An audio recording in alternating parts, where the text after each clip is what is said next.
Chapitre 1. Zainab Ahmed, 27 ans, navigue habilement dans les rues chaotiques de Lagos à bord de son vieux taxi jaune et noir.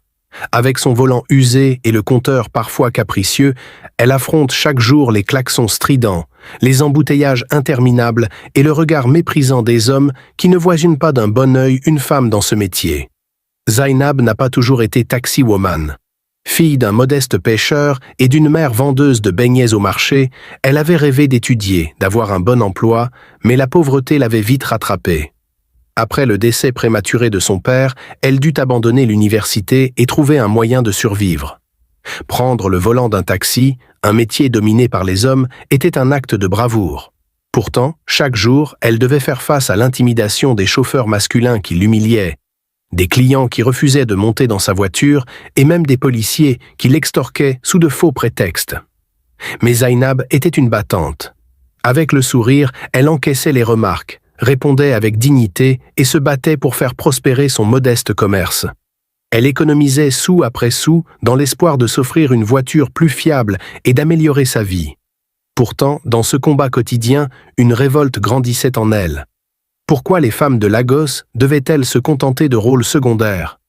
Pourquoi la ville était-elle dirigée par des hommes corrompus qui se fichaient à des petites travailleurs? Un jour, tout changea lorsqu'elle assista à une arrestation brutale d'une vendeuse de rue sous prétexte qu'elle n'avait pas payé une taxe imaginaire. Zainab, révoltée, prit la parole et défia les policiers. La foule, surprise par son audace, se rallia à elle. C'est ainsi qu'elle commença à se faire connaître dans son quartier comme une femme courageuse, prête à défendre les autres. Inspirée par cet élan de solidarité, Zainab décida de s'engager dans la politique locale.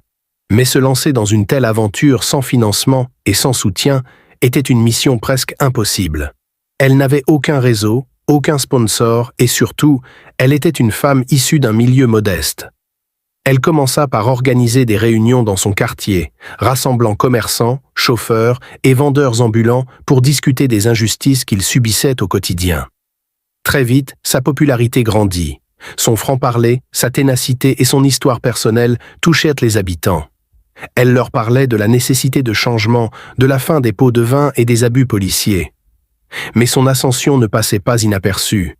Les hommes politiques locaux, habitués à leurs privilèges, la voyaient comme une menace. Certains tentèrent d'acheter son silence, d'autres usèrent de menaces. Un soir, en rentrant chez elle, elle trouva sa voiture vandalisée, les vitres brisées, un message peint en rouge sur le capot. « Retourne à ta place ». Au lieu de se décourager, cet acte d'intimidation renforça sa détermination.